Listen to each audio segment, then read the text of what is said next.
बोलते हिंदुस्तान पे तमाम दर्शकों का स्वागत है। हिमाचल के बद्दी की एसपी इल्मा अफरोज, उन्हें लंबी छुट्टी पे भेज दिया है और वो भी हिमाचल के बद्दी से अपना सामान समेट के अपने घर अपनी मां के साथ वापस आ गए। दरअसल जो खबरें हैं और जिन खबरों के मुताबिक कांग्रेस विधायक राम कुमार चौधरी की पत्नी की कार का चालान काटना इल्मा अफरोज को महंगा पड़ गया। उन्हें सुक्खू सरकार ने लंबी छुट्टी पर भेज दिया। उन्होंने सरकारी आवास, अपना सरकारी घर था, वहां से सामान समेटा और मुरादाबाद के कुंदरकी आ गई। दरअसल मुरादाबाद के कुंदरकी की रहने वाली हैं, पढ़ाई लिखाई वहीं से हुई, खेती-बाड़ी का काम भी किया, खेत पे भी काम किया, पढ़ाई लिखाई की। दिल्ली में भी वो पढ़ी और उसके बाद ऑक्सफोर्ड यूनिवर्सिटी चली गई, फेलोशिप ली और वहां पर अच्छे स्थिति में आने के बाद वहां पर कोई जॉब नहीं की, वापस हिंदुस्तान आई, यूपीएससी की तैयारी की, 217 रैंक हासिल करते हुए फिर आईपीएस अधिकारी बन गई। हिमाचल की बद्दी में एसपी के पद पर थी। उन्होंने अमीर और गरीब के भेदभाव को खत्म किया, अमीर और गरीब का भेदभाव नहीं किया। तभी तो एक विधायक की पत्नी की कार का चालान उन्होंने बड़ी आसानी से काट दिया। उन्हें पता था कि विधायक की पत्नी की कार, इसका अंदाजा उनको शायद रहा होगा कि हो क्या सकता है। विधायक उनसे पिछले 8 महीने से टकरा रहे थे। कई बार ट्रांसफर की कोशिश भी उन्होंने की, अनबन बनी रही। रामकुमार चौधरी ने विधानसभा सेशन के दौरान कई गंभीर इल्जाम लगा दिए इल्मा अफरोज पर और विशेषाधिकार हनन का प्रस्ताव तक दे दिया था। इल्मा अफरोज को एक केस की जिम्मेदारी दी गई थी जिसकी जांच वो कर रही थी और हाईकोर्ट ने अपने आदेश पे कहा था कि इल्मा जब तक इस केस की जांच पूरी नहीं कर लेती उनका ट्रांसफर नहीं किया जा सकता। बद्दी में एक फायरिंग कांड हुआ था जिसमें एक कबाड़ का स्क्रैप व्यापारी रामकिशन की जो बुलेट प्रूफ गाड़ी, उस पर गोलियां चलाई गई थी। जांच में पता चला था कि ये उन्होंने खुद गोलियां चलाई थी पुलिस से लाइसेंस लेने के लिए। लेकिन पिछले रिकॉर्ड के मुताबिक उनको जो गन लाइसेंस मिलना था, उस रिकॉर्ड को जब खगाला गया, उन्हें गन लाइसेंस नहीं दिया गया। पुलिस ने उल्टा रामकिशन के खिलाफ केस दर्ज किया और इस पूरे मामले को लेकर जो कांग्रेस के विधायक थे रामकिशन चौधरी, वो इल्मा अफरोज से खासे नाराज थे। वो चाहते थे कि वो इल्मा अफरोज पर दबाव बनाएं, उनका ट्रांसफर करवाएं।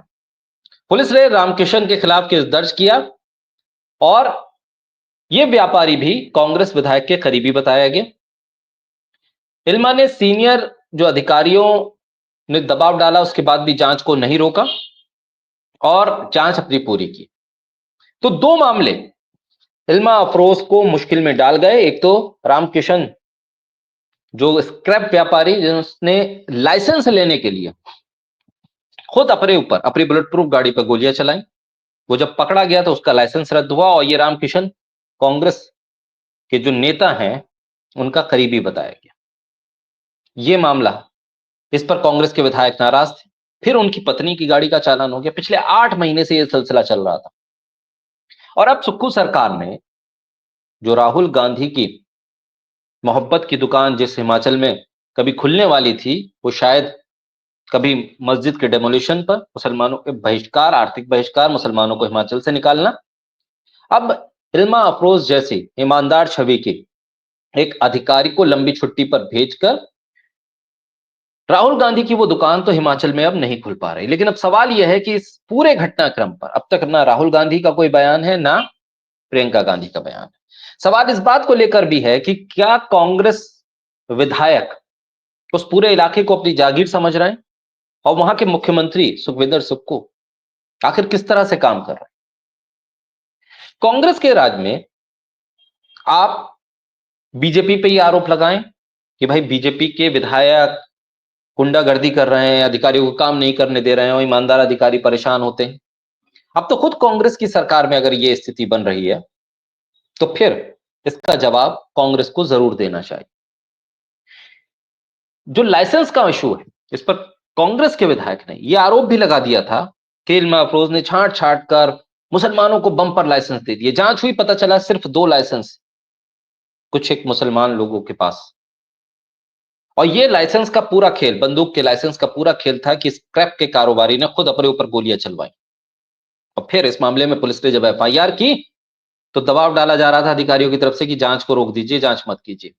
लेकिन इल्मा अफरोज ने अपना जो उनका संघर्ष रहा है, जो उनकी छवि रही है ईमानदार, उससे कंप्रोमाइज नहीं किया। और अब विधायक की पत्नी की गाड़ी का चालान काट देना उनको भारी पड़ गया। लंबी छुट्टी पर भेजा जाना, ये खुद मुख्यमंत्री के काम करने के ढंग, उनकी सरकार की कार्यशैली पर सवाल खड़े कर रहा है। और इस मामले में उम्मीद की जानी चाहिए कि कांग्रेस पार्टी इस पर जरूर संज्ञान लेगी, क्योंकि एक वक्त था किरण बेदी एक चालान काटने को लेकर ही हाईलाइट हुई थी। उनको बकायदा घर पे बुलाया गया था, नाश्ता करवाया गया था और उनकी हौसला अफजाई करवाई की गई थी। और आज के वक्त में जब हिमाचल की कांग्रेस सरकार में एक विधायक की पत्नी की कार का चालान काट दिया जाए तो उस अधिकारी को लंबी छुट्टी पर भेज दिया जाता है। तो क्या कांग्रेस बदल गई? सत्ता आने के बाद कुछ और, सत्ता जाने के बाद कुछ और, शीर्ष नेतृत्व कुछ और कहेगा और स्टेट लेवल पर कुछ और होगा। और एक अधिकारी किस तरह से काम करे, किस तरह से ईमानदारी बरते या फिर दबाव में काम करे, ये भी अब क्या कांग्रेस की सरकारों में होगा। बहरहाल इल्मा अफरोज को लेकर सोशल मीडिया पे लोग उनका बहुत सपोर्ट कर रहे हैं, समर्थन कर रहे हैं और कांग्रेस के तमाम नेताओं को टैग करके बता रहे हैं कि देखिए ये आपकी मोहब्बत की दुकान अब हिमाचल में तो बंद हो चली। आपकी काम करने का ढंग, आपका काम करने का स्टाइल ये बता रहा है कि आप वो कांग्रेस नहीं है जिसका जिक्र राहुल गांधी या प्रियंका गांधी या कांग्रेस के टॉप लीडरशिप करती। आपकी कार्यशैली में कोई भी बदलाव नहीं है, सत्ता का अहंकार साफ झलक रहा है। और ऐसे में ये देखना होगा कि इस पूरे मामले पर मुख्यमंत्री वहां के क्या कहते हैं और कांग्रेस की टॉप लीडरशिप इसको किस तरह से हैंडल करती है, क्योंकि ये पूरी तरह से कांग्रेस की छवि को बहुत हद तक बिगाड़ चुका है। क्योंकि हिमाचल का पूरा घटनाक्रम आप देखें, सरकार गिरने की स्थिति में पहुंच गई, फिर मुसलमानों को टारगेट किया गया, मस्जिदों को टारगेट किया जा रहा है, वहां आर्थिक बहिष्कार के नारे लग रहे हैं, दूसरी तरफ ईमानदार अधिकारी काम ना कर पाए। तो फिर सवाल बड़ा यह है कि आखिर हिमाचल में जो सरकार है वो किसके दबाव में काम कर रही है, किस तरह से काम कर रही है। आने वाले वक्त में देखना होगा कि क्या कुछ घटनाक्रम बदलते हैं हिमाचल में। बोलते हैं हिंदुस्तान के साथ जुड़े रहिए, हमारे वीडियोस को लाइक, सब्सक्राइब और शेयर करते रहिए।